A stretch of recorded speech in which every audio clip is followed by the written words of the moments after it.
상으로 내려진 천하절색 여인.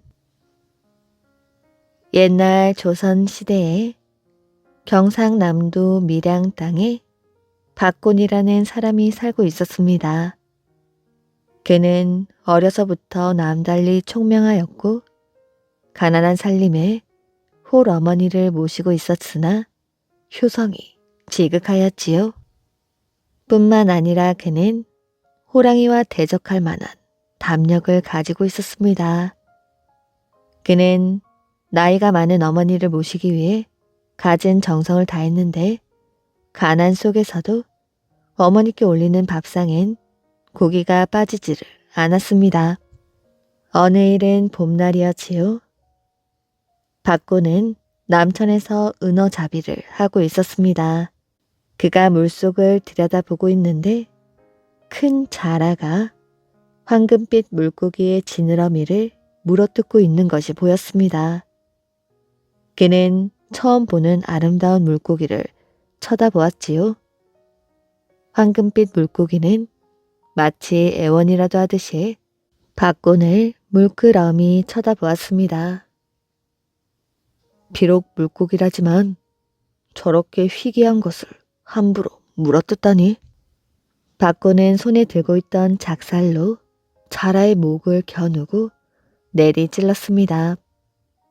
자라는 물었던 물고기 지느러미를 제풀에 놓고는 네 발을 버둥거리며 작살에 꽂혀 딸려 나왔지요. 물고기는 자라의 입에서 벗어나자 이내 박곤에게로 다가왔지요. 자라에게 물렸던 지느러미에서는 붉은 피가 흐르고 있었습니다.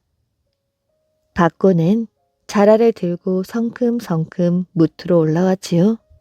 그런데 자라로부터 구해준 물고기가 그를 따라 물가까지 헤엄쳐 오면서 무트로 기어 오르려고 하는 것이었습니다. 무슨 일인가 싶어 박곤이 주변을 살펴보았지요. 그런데 물고기와 조금 떨어진 곳에는 또 다른 자라가 망을 보듯 슬금슬금 발을 허우적거리고 있었습니다. 다른 자라가 지키고 서 있었구나. 가엾은 물고기. 박곤은 물고기를 조심스레 안았습니다. 박곤은 물고기를 안고 돌아와 집안 연못에 그 물고기를 넣어주었지요. 고기가 참 이쁘기도 하구나. 영물인 것 같은데 어찌 그런 것을 함부로 잡은 것이야? 어머니가 걱정을 하자 박곤은 물고기를 잡은 일을 자세하게 들려주었지요. 그 후 물고기는 박곤이나 어머니가 연못가에 나타나기만 하면 불쑥 물 위로 솟구쳐 오르며 반가운 사람에게 인사라도 하듯이 꼬리를 쳤습니다. 그러던 어느 날이었지요. 주인님 하고 누군가 부르는 소리가 났습니다. 박곤이 나가보니 사람이 아니라 물고기였지요. 물고기는 방 앞까지 다가와 있었습니다. 주인님, 이상하게 보지 마십시오. 저는 주인님의 친절한 보살핌을 받고 잘 지낼 수가 있었습니다. 저는 지금 용으로 승천하려고 합니다. 조금 후에 제가 승천할 때에는 한동안 날씨가 험해질 것이니 놀라지 마십시오. 주인님께 은혜를 조금이라도 갚기 위해 승천을 하더라도 연못가에 표적을 남기겠습니다. 그것을 주인님이 성공하시는데 써주시옵소서. 그럼 주인님, 평안하십시오. 이 모든 것이 꿈이었습니다. 박곤은 꿈이 너무나 생생하여 연못가로 나가보았지요. 여느 때 같으면 수면으로 솟구쳐 올랐을 물고기가 보이지 않았습니다. 그때 갑자기 사방이 어두워졌습니다. 먹구름이 하늘을 뒤덮었고 빗방울이 뚝뚝 떨어지며 천둥이 울리고 번개가 치기 시작했습니다. 사방은 칠흑처럼 어두워졌지요. 바로 그때 말소리가 들렸습니다. 주인님, 주인님의 크신 은혜를 잊고 저는 지금 승천합니다. 주인님, 건강하시고 복락을 누리시옵소서. 말소리가 허공으로 완전히 사라지자 비가 멎고 구름이 걷히더니 다시 햇살이 비치기 시작했습니다. 박곤의 발 밑에는 황금빛 물고기 껍질이 놓여 있었습니다. 세월은 흐르고 흘러 물고기가 승천한 후로도 박곤은 짐승을 사냥하고 남천으로 가서 고기를 잡아 생계를 이어갔습니다. 그러던 어느 날 조정에서 과거가 있다는 소문이 들려왔지요. 그는 무술을 시험해 보기 위해 과거에 응해 보기로 했습니다. 그는 물고기가 남겨놓은 물고기 껍질로 갑옷과 투구를 만들어 입었습니다. 팔도 강산에서 우월한 준재들이 모인 자리였으나 박곤을 따를 자는 아무도 없었습니다. 박곤은 무가에 장원급제하였지요. 장원급제한 그에게 왕은 북방 지역의 수비를 맡겼습니다. 북방 지역 수비를 맡은 박곤 장군은 얼마 후 함경도 병마사가 되어 우리 백성들을 못살게 구는 오랑캐들과 싸워 가는 곳마다 승리를 거두었지요. 오랑캐나 여진족들은 박곤의 황금빛 찬란한 갑옷과 투구만 보아도 싸우기를 단념하고 도망치기 바빴습니다. 이젠 오랑캐들이 쳐들어올 엄두를 내지 못하는군요. 이 모두 다 장군의 공입니다. 장군님이 오시기 전에는 여진족이며 오랑캐의 행패가 여간 아니었습니다. 그런데 요즘은 놈들이 꼼짝도 못한답니다. 듣기로는 장군님의 갑옷 때문이라는 이야기가 있습니다. 입은 투구와 갑옷에 무슨 사연이라도 있으신지요? 글쎄요. 내력이라면 기막힌 내력이 있지요. 때가 되면 말씀해 드리리다. 박곤 장군의 이러한 승리는 온 조정이 다 알게 되었고 마침내 명나라 조정에까지 알려지게 되었습니다. 박곤은 왕의 특별한 명령으로 명나라를 방문하는 사신에 끼었지요. 명나라 황제는 은밀하게 장군을 시험해 보고 싶었습니다. 그래서 명나라 안에서 가장 우수한 장수들을 한 자리에 모아놓고 박곤 장군과 칼싸움을 벌이게 했습니다. 명나라 장수들이 모두 박곤 장군에게 패하고 물러서자 감히 어느 누구도 박곤 장군과 겨뤄보겠다고 나서는 이가 없었지요. 칼싸움뿐만이 아니었습니다. 궁술, 창술, 온갖 무예를 모두 겨뤄도 아무도 장군을 당해내지 못했습니다. 이를 처음부터 끝까지 지켜보고 있던 명나라 황제는 거듭 감탄하였지요. 장군, 조선의 왕은 참으로 훌륭한 장수를 두고 있어 부럽소.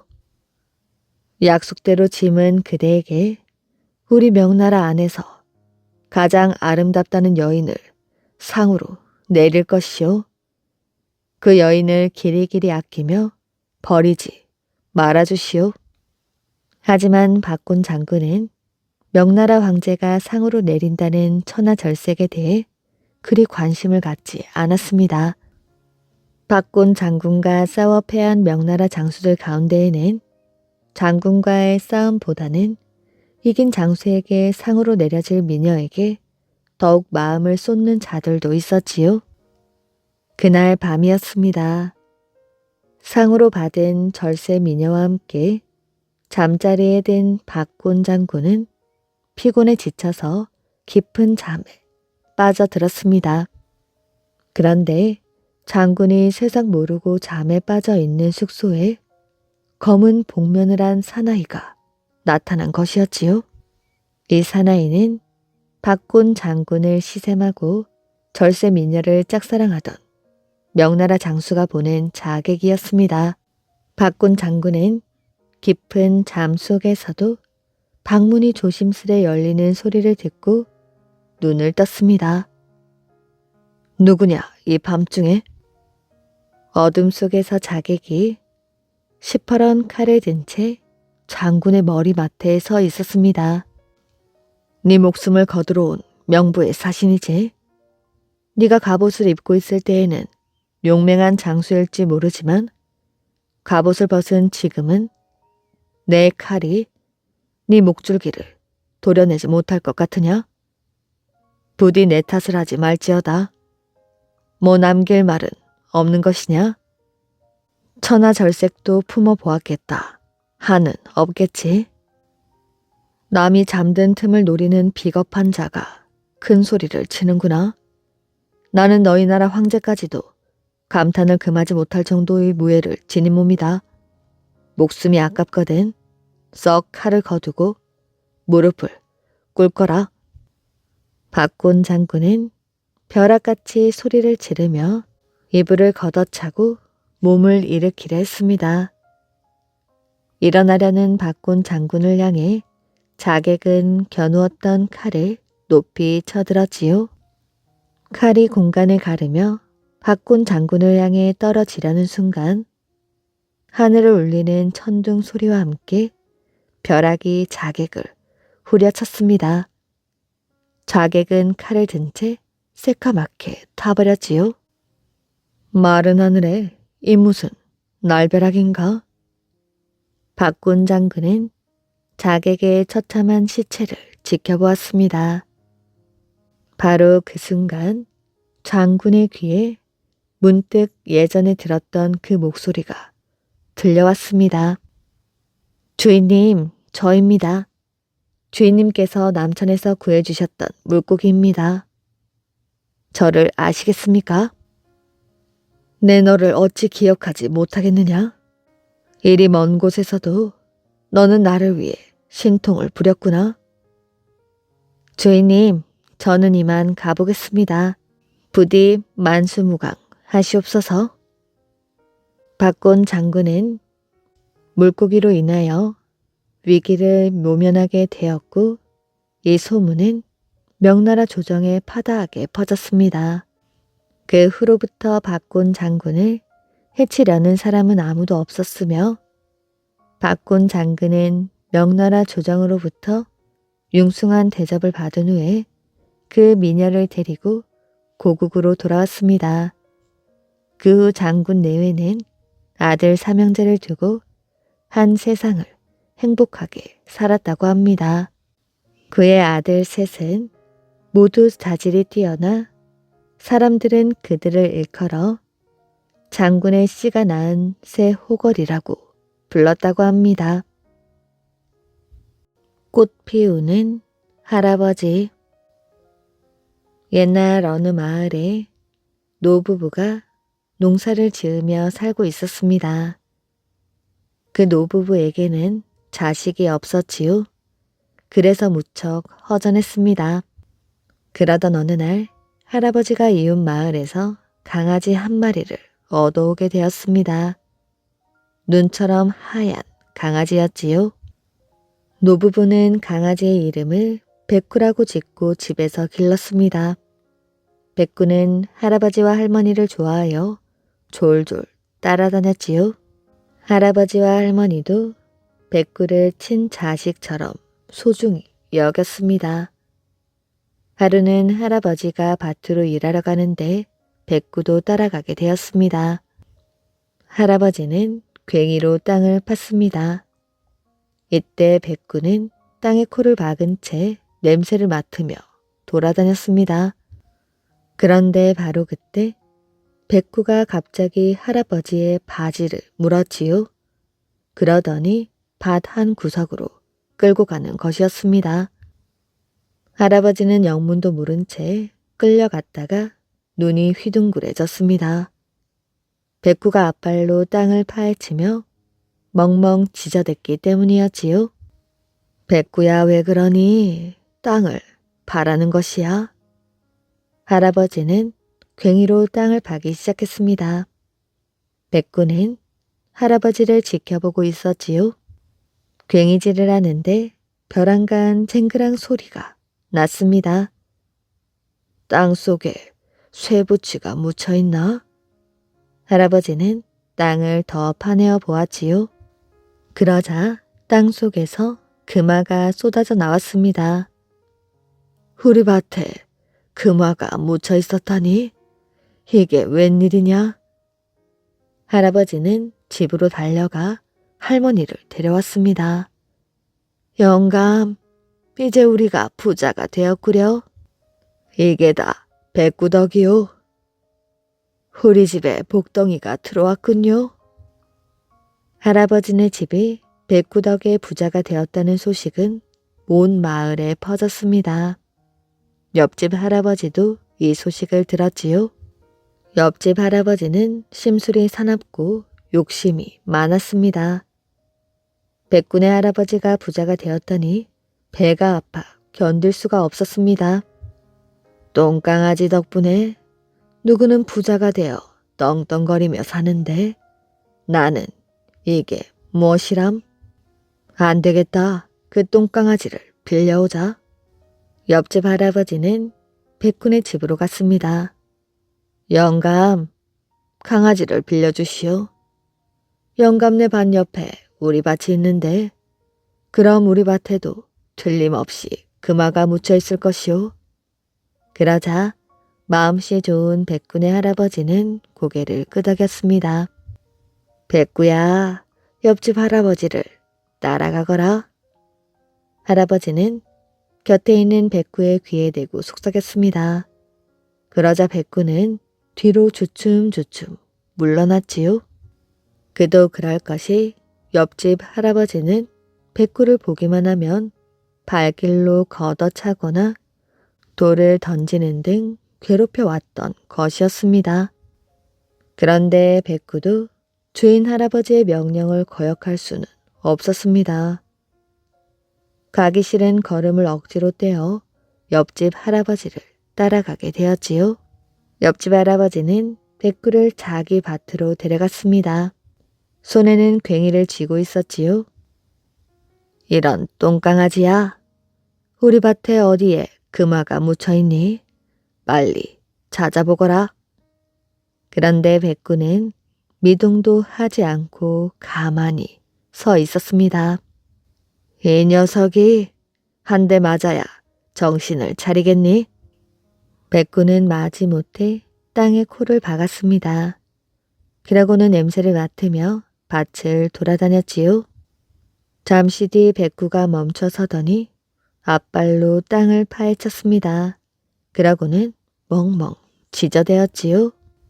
옆집 할아버지는 이것을 보고 흥분하여 외쳤습니다. 찾았구나, 찾았어. 나도 이제 부자가 되었다. 옆집 할아버지는 괭이로 땅을 파기 시작했습니다. 그런데 쉬지 않고 땅을 파도 나오는 것은 깨진 기왓장과 돌멩이 뿐이었지요. 옆집 할아버지는 고개를 갸우뚱하다가 괭이질을 계속했습니다. 땀을 뻘뻘 흘리며 땅속을 파 들어갔습니다. 그런데 얼마 뒤 옆집 할아버지가 갑자기 코를 싸쥐었습니다. 이게 무슨 냄새지? 그 순간 땅 속에서 똥물이 솟아 나왔습니다. 옆집 할아버지는 똥물에 몸이 잠겨 허우적허우적 거렸지요. 옆집 할아버지는 똥물 속에 빠져 버둥거리다가 간신히 밖으로 기어나왔습니다. 네 이놈, 누구네 밭은 금화를 캐게 하고 내 밭은 똥물이 솟아 나오게 해. 옆집 할아버지는 백구를 힘껏 발길로 걷어찼습니다. 백구는 비명을 지르더니 그 자리에서 죽고 말았지요. 한편 할아버지와 할머니는 백구가 돌아오기를 기다리고 있었습니다. 그런데 밤이 깊어도 백구가 돌아오지 않자 걱정이 되었습니다. 안 되겠소. 내 옆집에 다녀와야 되겠소. 할아버지는 옆집으로 갔습니다. 백구를 빌려갔으면 돌려주셔야지요. 할아버지가 이렇게 말하자 옆집 할아버지는 눈 하나 깜짝하지 않고 말했습니다. 그 강아지는 우리 집에 없다오. 우리 밭에 있을 것이오. 녀석이 내 말을 듣지 않길래 발길질을 한 번 했더니 그만 죽어버렸다오. 예, 우리 백구가 죽었다고요? 할아버지는 밭으로 달려갔습니다. 밭에는 백구가 누워 있었지요. 백구야. 할아버지는 백구의 시체를 안고 눈물을 흘리며 집으로 돌아왔습니다. 그리고 자기 집 마당에 고이 묻어주었지요. 할아버지는 백구의 무덤 위에 한 그루 소나무를 심었습니다. 소나무는 하룻밤 사이에 커다란 나무가 되었지요. 할아버지는 소나무를 보고 할머니에게 말했습니다. 이 소나무는 백구의 무덤에서 자란 소나무요. 백구의 명복을 비는 뜻에서 소나무를 베어 절구를 만들도록 합시다. 그래서 백구가 좋아했던 떡을 빚는 것이요. 할아버지는 소나무로 절구를 만들었습니다. 할머니는 쌀을 절구에 넣고 절구공이로 찢기 시작했습니다. 그런데 바로 그때 이상한 일이 벌어졌습니다. 절구공이로 찌으면 찌을수록 쌀이 불어나는 것이었습니다. 쌀엔 절구를 가득 채우더니 나중에는 넓은 마당을 가득 채웠지요.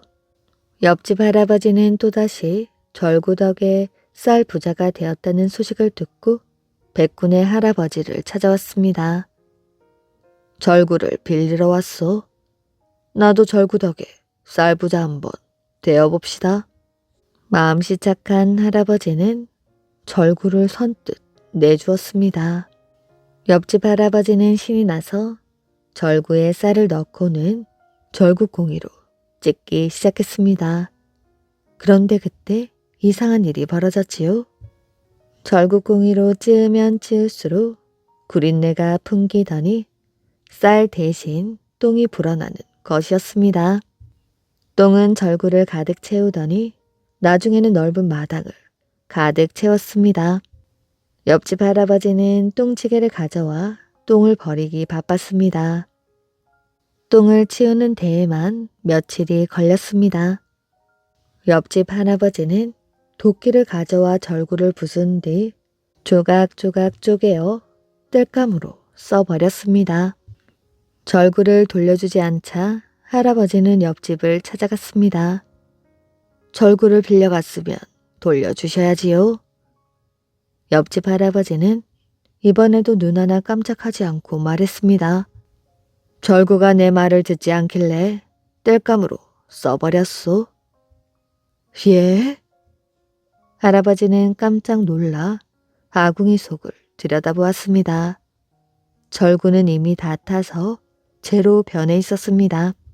할아버지는 재를 긁어 모아 소쿠리에 담아 집으로 돌아왔지요. 그리고 그 재를 백구가 묻힌 마당에 뿌렸습니다. 그러자 이상한 일이 생겼습니다. 갑자기 불어닥친 바람에 재가 날려 흩어지더니 마당에 있던 앙상한 나무들에 재가 닿자마자 꽃이 피어나는 것이었습니다. 참으로 신기하구려. 지금이 한겨울인데 벚나무 살구나무에 꽃이 피었으니 말이오.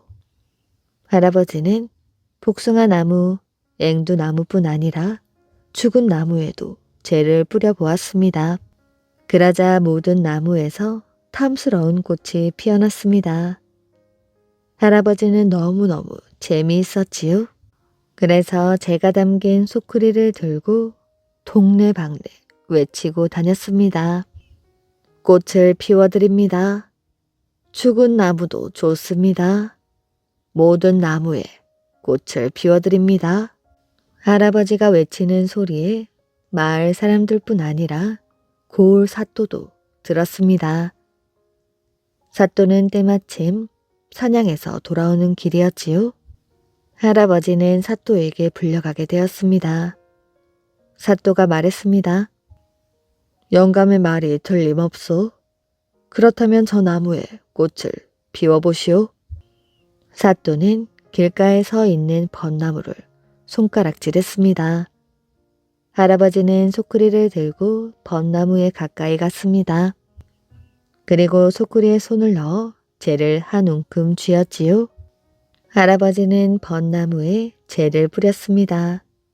그러자 벚나무에는 눈 깜짝할 사이에 벚꽃이 한꺼번에 활짝 피어나는 것이었습니다. 사또와 부하들은 눈이 휘둥그레졌습니다. 영감은 놀라운 재주를 가졌구려. 봄이 아직 멀었는데 내게 아름다운 벚꽃을 구경시켜 주다니. 사또는 벚꽃을 구경시켜준 값이라며 많은 돈을 주었습니다. 할아버지가 사또를 만났다는 소식은 온 마을에 퍼졌지요. 옆집 할아버지도 이 소식을 들었습니다. 가만히 있자. 우리 집 아궁이에 아직 재가 남았지. 옆집 할아버지는 아궁이를 박박 긁었습니다. 그리고 소쿠리에 재를 담아가지고 동네방네 외치고 다녔지요. 꽃을 피워드립니다. 모든 나무에 꽃을 피워드립니다. 이때 또다시 사또가 부하들을 거느리고 사냥을 하러 가다가 옆집 할아버지가 외치는 소리를 들었습니다. 지난번 만났던 그 영감이 또 왔군. 가서 영감을 데려오너라. 옆집 할아버지는 사또에게 불려갔습니다. 처음 보는 얼굴이군. 영감도 모든 나무에 꽃을 피울 수가 있다고. 예, 사또. 그렇다면 저 벚나무에 꽃을 피워보시오. 옆집 할아버지는 소쿠리를 들고 벚나무 가까이 갔습니다. 그리고 소쿠리에 손을 넣어 재를 한 움큼 쥐었지요. 옆집 할아버지는 벚나무에 재를 뿌렸습니다. 그런데 벚나무는 꽃을 피우지를 않았습니다. 재를 뒤집어 쓴 채 그대로 있었지요. 옆집 할아버지는 당황스러웠습니다. 다시 재를 손에 쥐어 벚나무에 뿌렸지요. 바로 그 순간 갑자기 바람이 강하게 불더니 재가 사또 쪽으로 날아들었습니다. 사또와 사또의 부하들은 재를 얼굴에 뒤집어 쓰게 되었지요. 아이고 눈이야. 따가워 죽겠네. 사또와 사또의 부하들은 눈을 비비고 재채기를 하고 머리를 털었습니다. 모두들 정신을 못 차리고 우왕좌왕하였지요. 사또는 단단히 화가 났습니다. 이런 못된 영감 같은 이라고. 꽃을 피운다고 거짓말을 하다니. 저 영감을 당장 옥에 가두어라. 결국 욕심 많은 옆집 할아버지는 사또를 속인 죄로 감옥에 갇히게 되었다고 합니다. 옥황상제의 외손자. 곤왕은 옥황상제의 외손자였습니다. 당시 옥황상제는 세상 모든 것을 자기 소유로 만들고 싶어한 잔인무도한 자였지요.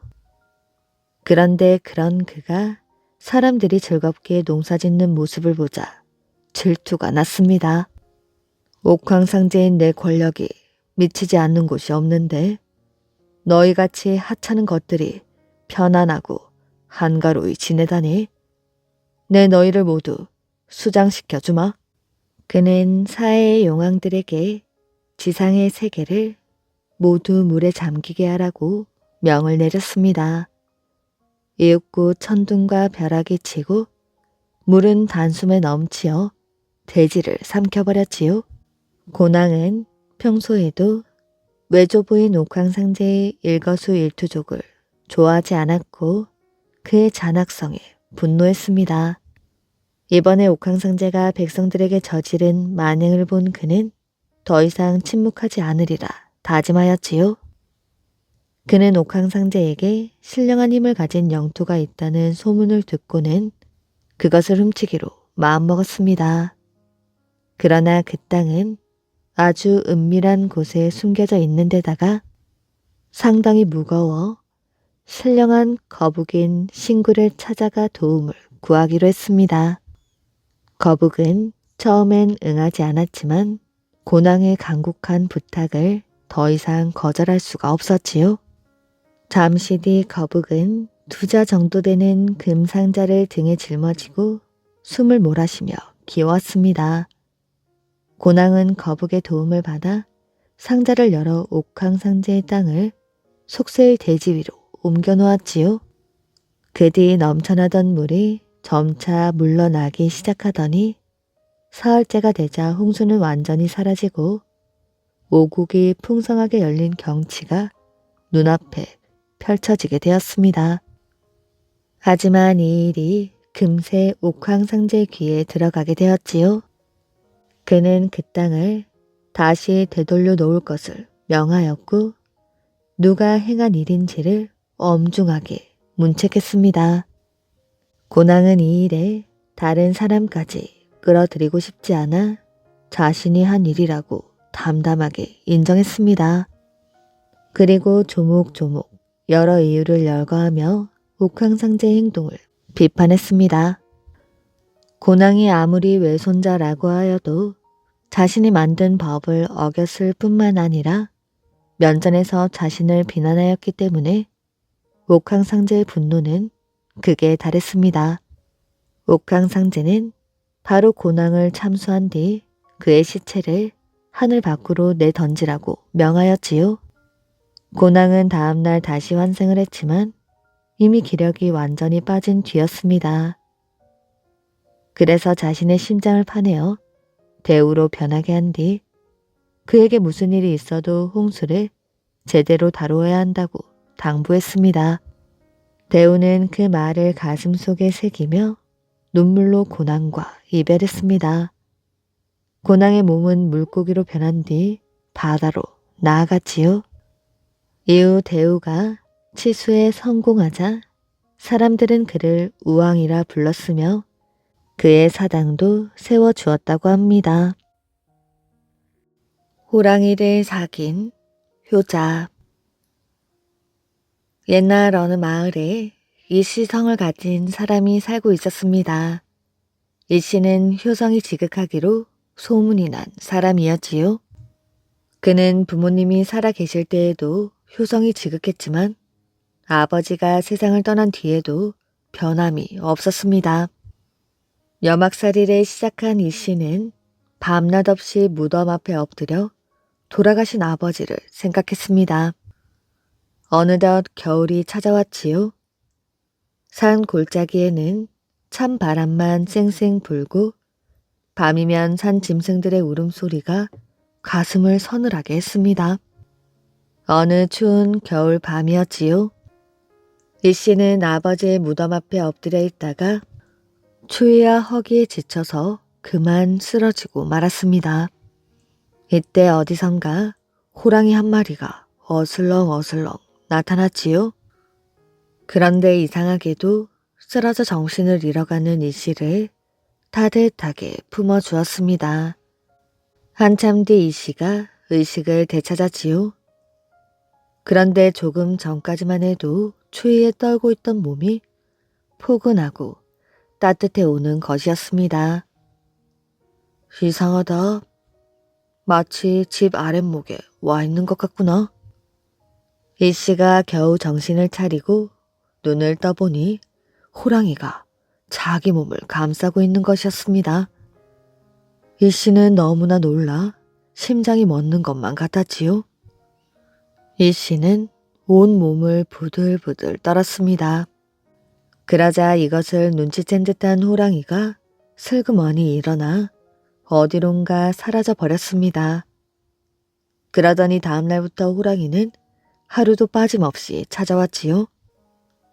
호랑이는 올 때마다 그냥 오는 게 아니라 먹을 것을 가져다 주었습니다. 이제 이씨와 호랑이는 둘도 없는 친구처럼 친하게 지내게 되었지요. 호랑이는 추울 때에면 이씨를 털로 따뜻하게 감싸주고 배고플 땐 먹을 것을 갖다 주었습니다. 이씨는 호랑이와 함께여서 조금도 외롭지가 않았지요. 그런데 어쩐 일인지 며칠째 호랑이가 보이지 않게 되었습니다. 호랑이가 찾아오지 않자 이 씨는 걱정이 되어 아무 일도 손에 잡히지를 않았습니다. 무슨 일이 생겼나? 그러던 어느 날 밤이었지요. 이 씨의 꿈속에서 호랑이가 나타났습니다. 그런데 꿈에 본 호랑이는 깊은 함정에 빠져 살려달라고 애원을 하고 있었습니다. 이 씨는 벌떡 일어나 앉았지요. 호랑이에게 무슨 일이 생긴 것이 분명해. 이 씨는 호랑이를 찾아 나섰습니다. 며칠 동안 온 산을 샅샅이 뒤지고 다닌 끝에 성주 땅에까지 이르게 되었지요.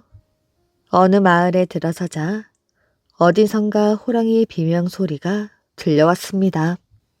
이 씨는 그곳으로 달려가 보았지요. 마을 사람들이 함정에 빠져 있는 호랑이에게 마구 돌팔매질을 하고 있었습니다. 가까이 가서 보니 자기 친구 호랑이였지요. 이 씨는 사람들에게 사정 이야기를 하고 호랑이를 함정에서 구해주었습니다. 호랑이는 이 씨를 등에 태우고 그의 아버지 무덤으로 돌아왔지요. 그리고는 그 전처럼 이 씨의 곁에서 함께 지냈습니다. 이 씨가 3년간의 염악살이를 마치고 집으로 돌아오자 호랑이도 따라 마을로 왔습니다. 그리고 이 씨와 함께 살게 되었습니다. 세월이 흐르고 흘러 이 씨가 늙어 죽게 되었지요. 그러자 호랑이는 그의 무덤 앞에 엎드려 아무것도 먹지 않고 그의 죽음을 슬퍼했습니다. 그러다 며칠 후 호랑이도 굶어 죽고 말았습니다. 호랑이가 죽자 이 씨의 후손들은 이 씨의 무덤 곁에 호랑이를 묻어주었다고 합니다. 그 뒤 이 씨의 제삿날이 되면 사랑 대문에다가 호랑이 그림을 그려 함께 제사를 지내주었다고 합니다. 죽었다 살아난 임금. 신라 제40대 왕인 애정왕이 갑자기 세상을 떠나게 되었습니다. 애정왕은 저승사자의 손에 이끌려 저승으로 가게 되었지요. 무슨 할 말이 있는 모양인데 해보게나? 염라대왕이 끌려온 애정왕을 내려다보며 물었습니다. 저는 살아생전 평생 사업으로 부처님의 높은 뜻을 기리고 전할 사찰을 가야산에 세우는 것입니다. 그런데 그 일을 시작하기도 전에 이곳에서 부르시니 매우 안타깝습니다. 그 말을 들은 염라대왕은 입을 다문 채 고개를 끄덕끄덕했습니다. 그것 참 내가 미처 몰랐구먼. 한참 동안 생각에 잠겨있던 염라대왕은 저승사자를 불러 분부하였지요. 여봐라, 애정왕을 다시 인간 세상으로 돌려보내거라.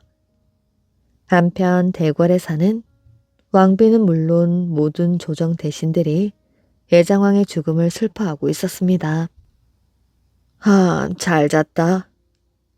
애정왕이 기지개를 켜며 일어나자 애정왕이 죽은 줄만 알고 있던 왕비와 조정 대신들은 놀라 기절할 뻔하였지요. 조금 전까지만 해도 울음 바다였던 대궐 안이 다시 웃음꽃이 피었습니다. 죽었다 다시 살아난 애정왕은 마침 당나라에서 수도를 마치고 돌아온 순응과 이정 두 대사를 불러 절을 창건하도록 명하였다고 합니다. 이 절이 바로 합천에 있는 해인사라고 합니다. 해인사 창건에 대한 또 다른 이야기는 다음과 같습니다. 애정왕의 왕비가 어느 날 병이 들어 자리에 눕게 되었지요. 그런데 온갖 좋다는 약을 다 구했어도 차도가 없었습니다. 그러다가 마침내 당나라에서 수도하고 돌아온 순응과 이정 두 대사의 기도로 왕비의 병이 낫게 되었지요. 왕비가 병석에서 일어나자 이를 크게 기뻐한 애정왕이 이 절을 창건하게 하였다고 하는 이야기입니다. 솔로몬 왕의 지혜. 옛날 솔로몬 왕은 백성들을 자식처럼 사랑했습니다. 그리고 억울한 사람이 없도록 현명한 재판을 하였지요. 백성들은 그런 솔로몬 왕을 지혜의 왕이라고 불렀습니다. 솔로몬 왕이 다스리는 나라는 아주 넓었습니다. 그래서 왕이 누구인지 잘 모르는 사람들도 있었지요. 솔로몬 왕이 다스리는 나라의 동쪽에 키토라는 나라가 있었습니다. 그 나라의 시바 여왕은 아직도 솔로몬 왕이 누군지도 모르고 있었지요. 어느 날 솔로몬 왕은 시바 여왕에게 사신을 보냈습니다. 사신은 여왕에게 이런 내용을 전하였지요. 그대는 하루빨리 나에게 경의를 표하고 나의 명령에 복종하라. 솔로몬이라는 이름을 처음 들어본 여왕은 신하들과 의논한 끝에 솔로몬 왕을 방문하기로 했습니다. 금은 보화는 물론 진귀한 것들을 준비하시오. 여왕은 많은 시종을 거느리고 솔로몬 왕을 방문하기 위하여 바다에 배를 띄웠습니다. 그리고 특별히 60여 명의 소년과 소녀들에게 긴 진홍색 옷을 똑같이 입혀서 데리고 갔습니다. 시바 여왕이 온다는 소식을 들은 솔로몬 왕은 왕궁 밖까지 나와서 여왕을 반겼습니다. 왕께서 매우 지혜롭다고 들었습니다. 제가 몇 가지 수수께끼를 내도 되겠습니까? 나를 시험해 보겠다는 것이군요. 좋습니다. 이 물건은 날아다니는 새에게는 기쁨을 주지만 물고기에게는 죽음을 의미한답니다. 그 물건은 삶이 아니오. 새들은 삶씨를 먹을 수 있어 기쁘지만 물고기들은 삶의 껍질로 만든 그물을 보면 죽을 걸 알고 피하겠지요.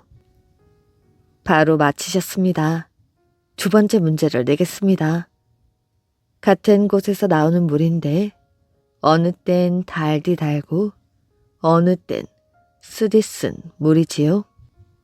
그건 눈물이 아니오. 기쁠 때 흐르는 눈물은 행복함으로 달겠지만 슬플 때 흐르는 눈물은 쓰디 쓴 법이 아니오. 바로 맞히셨습니다. 세 번째 문제를 내겠습니다. 제가 어머니에게 받은 선물 중에 하나는 깊은 바닷속에서 나온 것이고 하나는 깊은 땅 속에서 나온 것이었습니다. 그게 각각 무엇이겠는지요? 진주와 금이 아니오. 잘 맞히셨습니다. 그럼 네 번째 문제를 내겠습니다. 살아있을 때는 움직이지 못하다가 죽어서 이리저리 움직이는 것은 무엇입니까? 그건 여왕께서 타고 온 배가 아닙니까? 나무는 살아서는 한 곳에 서 있어야 하지만 베어져서는 배로 되어 움직이지요. 그럼 다섯 번째 문제입니다. 땅에 묻힌 다음 새로운 생명을 얻는 것이 있습니다. 하나의 미랄이 아니겠소? 여섯 번째 문제입니다. 태어나지도 않고 죽지도 않는 분이 계십니다. 누구일까요? 그건 바로 하느님이 아니오. 정말 지혜로운 왕이십니다. 여왕은 솔로몬 왕에게 정중하게 경의를 표했습니다. 그럼 마지막 문제입니다. 왕이시여, 저 아이들을 보십시오. 여왕은 똑같이 진홍색 옷을 입혀 데려온 소년 소녀들을 가리켰습니다. 겉으로 보아서는 누가 소년이고 소녀인지 분간할 수가 없었습니다. 저 아이들 중 반은 여자이고 반은 남자 아이들이지요. 누가 여자고 남자인지 가려낼 수 있으십니까? 솔로몬 왕은 웃으며 말했습니다. 밤을 한 자루 가져오너라. 시종이 밤을 가져오자 솔로몬 왕이 말하였지요. 자, 너희들에게 주는 선물이다. 그러더니 밤을 아이들에게 주었습니다. 고맙습니다. 아이들은 너도 나도 밤을 주었습니다. 그런데 어떤 아이들은 밤을 주어 긴 겉옷을 걷어 올리고 속바지 주머니에 넣고 어떤 아이들은 긴 치마를 앞치마처럼 만들어 밤을 담았습니다. 여왕이시여, 남자 아이들과 여자 아이들을 보셨지요? 대왕마마, 7가지 수수께끼를 모두 마치셨습니다. 과연 지혜로운 왕이십니다.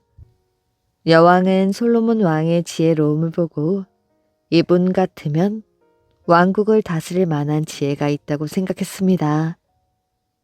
여왕은 준비해온 선물을 바치고는 솔로몬 왕에게 충성을 맹세하였다고 합니다. 선비에게 속아 급제시킨 상시관. 옛날에 비가 세차게 쏟아지는 어느 날이었습니다. 인경왕후의 오라버니 김진규가 집으로 돌아오는데 아버지가 비옷과 말을 보내주었지요. 그러나 김진규는 그것을 이용하지 않고 비를 맞으며 들어왔습니다. 그 모습을 본 아버지가 물었지요.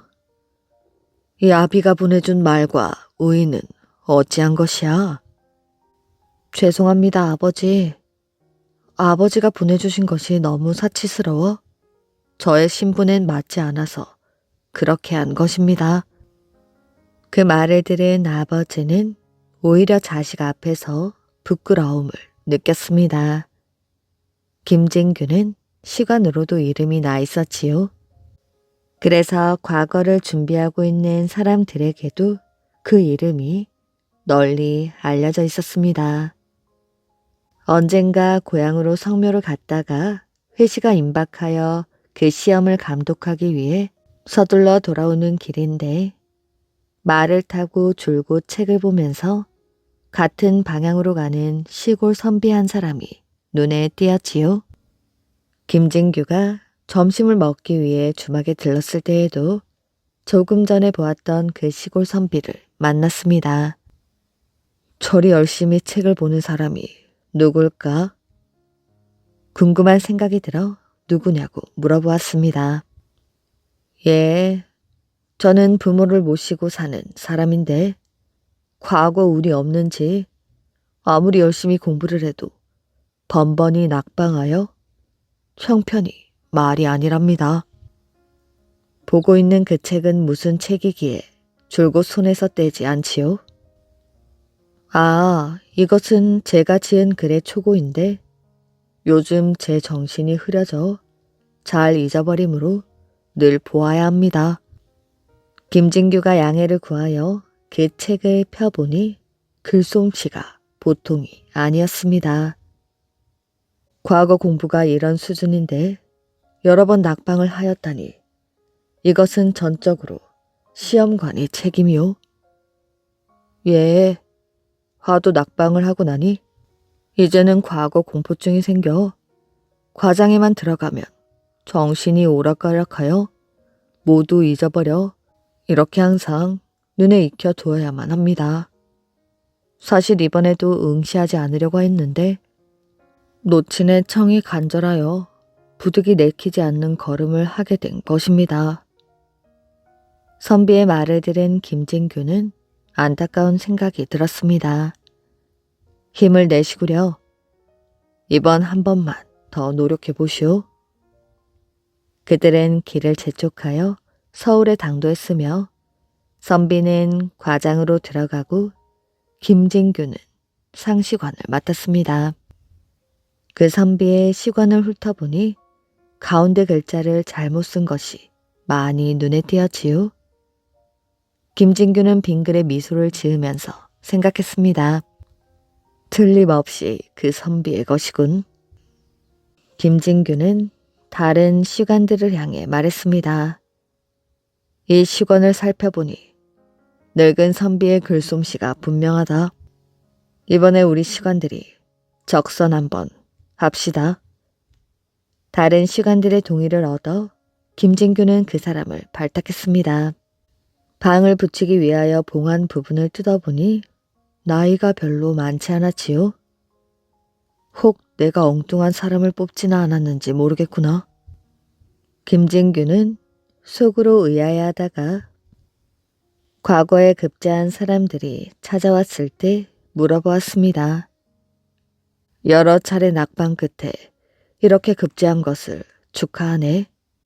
그런데 그의 말이 전과는 전혀 다른 것이 아니겠어요?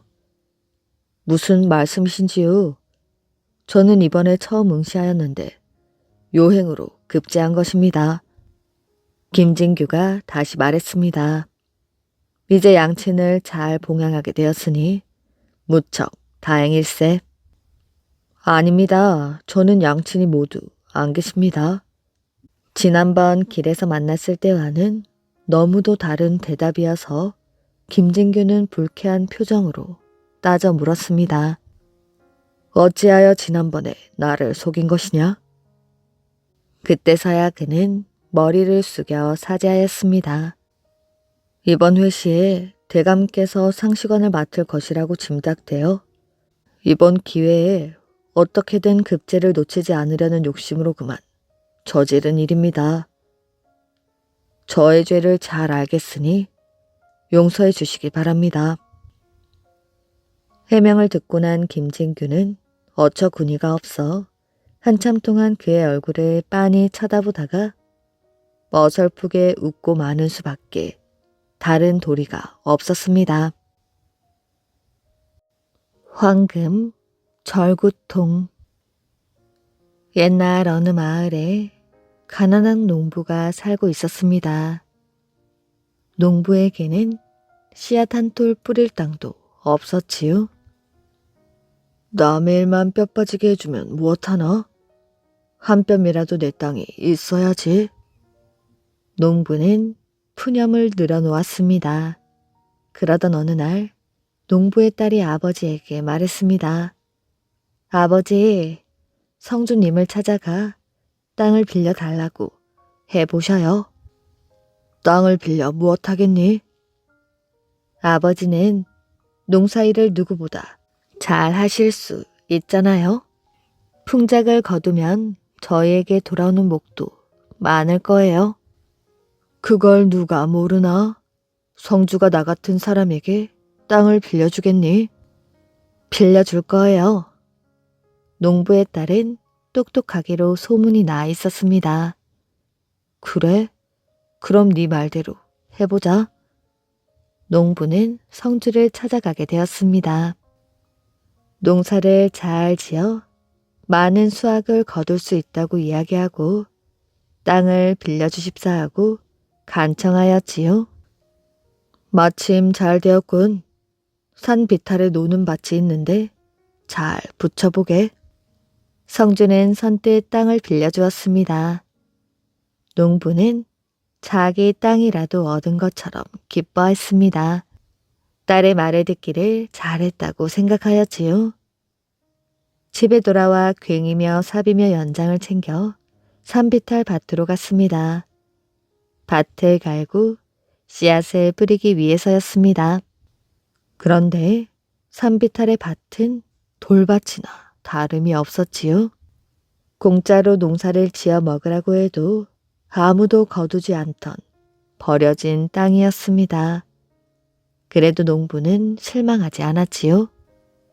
지금은 돌밭이지만 좋은 땅으로 만들면 되지. 그럼 황금밭이나 다름없을걸. 농부는 새벽부터 밤 늦도록 수많은 돌을 주워냈습니다. 돌밭에서 일을 하다 보니 손과 발이 부르트고 피가 흘렀지요. 그래도 농부는 즐거웠습니다. 돌을 모두 주워내고 밭을 갈아엎기 시작했습니다. 삽으로 땅을 깊이 파 흙을 뒤집는 것이었지요. 농부는 노래를 흥얼거리며 땅을 파고 밭골을 내었습니다. 그러던 어느 날 삽질을 하던 농부는 고개를 갸웃거렸지요. 땅속에서 무엇인가 삽에 부딪히는 소리가 났기 때문이었습니다. 농부는 무엇인가 하고 더 파보았습니다. 아니, 이게 뭐지? 절구통 같은 것이 나왔지요. 흙을 털어낸 농부는 놀라 뒤로 풀썩 주저앉았습니다. 잘 닦고 보니 그것은 번쩍번쩍 빛이 나는 황금 절구통인 것이었지요. 이런 보물이 돌밭에서 나오다니.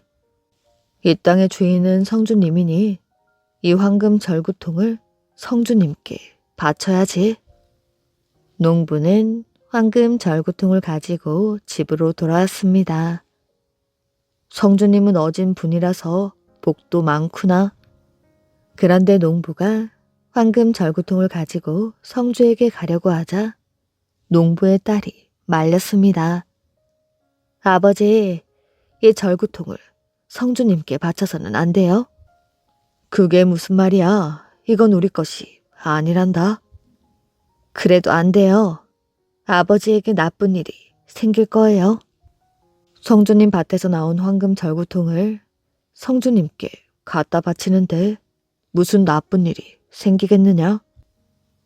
농부는 딸의 말을 듣지 않고 황금 절구통을 성주에게 바쳤습니다. 그런데 기뻐할 줄 알았던 성주는 오히려 얼굴을 찌푸리며 말했습니다. 이게 전부란 말이냐? 절구통이 나왔으면 절구공이도 있을 게 아니냐? 성주님, 밭에서 나온 것은 절구통 뿐이었습니다. 그러나 성주는 그 말을 믿지 않았습니다. 네가 거짓말을 하고 있구나. 성주는 농부를 감옥에 가두었지요. 농부는 기가 막혔습니다. 딸의 말을 들을 걸 그랬구나. 이제 생각하니 딸이 왜 황금 절구통을 바치지 말라고 했는지 알 것 같았지요. 농부는 감옥에서 수도 없이 후회하는 말을 중얼거렸습니다. 감옥에 같이 갇힌 사람들이 농부의 사정을 알게 되었지요. 이런 소문은 성주의 귀에까지 들어갔습니다. 성주는 농부의 딸을 시험해 보려고 불렀습니다. 너는 왜 밭에서 나온 황금 절구통을 내게 바치지 못하도록 한 것이야? 절구통에는 당연히 절구공이가 따라다니지요. 성주님께서는 분명히 의심하실 것이라고 생각했습니다. 그렇다면 절구공이는 나오지 않았단 말이지? 예, 나오지 않았습니다. 그럼 내가 네 슬기로움을 시험해 보겠다. 네가 잘 맞히면 아버지를 풀어주겠다. 아침에는 네 발로 걷고 점심때면 두 발로 걷다가 저녁이 되어서는 세 발로 걷는 것이 무엇이냐? 그것은 사람입니다. 농부의 딸은 막힘없이 대답했습니다. 아침은 어린 시절이고 점심은 젊은 시절이며 저녁은 늙었을 때를 이야기하는 것이지요. 어려서는 네 발로 기어다니고 젊어서는 두 발로 걷지만 늙으면 지팡이를 짚으니 세 발입니다. 잘 맞히었구나. 그럼 또 한 문제를 내겠다. 불에 탄 채로 새끼를 꼬아보아라. 예. 농부의 딸은 이번에도 자신있게 말하면서 곧 새끼를 한 발쯤 꼬았습니다. 그러고는 채끼줄에 불을 붙여 태웠지요. 사람들은 어리둥절해하면서 그 모양을 지켜보았습니다. 새끼줄은 불에 타자 재만 남았습니다. 그런데 그 모양이 흐트러지지 않고 꼬인 그대로였지요. 성주는 고개를 끄덕이며 말했습니다. 내가 잘못하였구나. 너의 아버지는 죄가 없다. 황금 절구통은 네 아버지의 것이야. 그러니 어서 가져가거라. 아닙니다. 성주님 밭에서 나온 물건이니 성주님께 드리는 것이 옳은 일이지요. 그 밭은 이미 너희 아버지에게 주기로 결정했단다. 그러니 어서 아버지를 모시고 돌아가거라. 농부와 그 딸은 황금 절구통을 가지고 집으로 돌아와 잘 살았다고 합니다.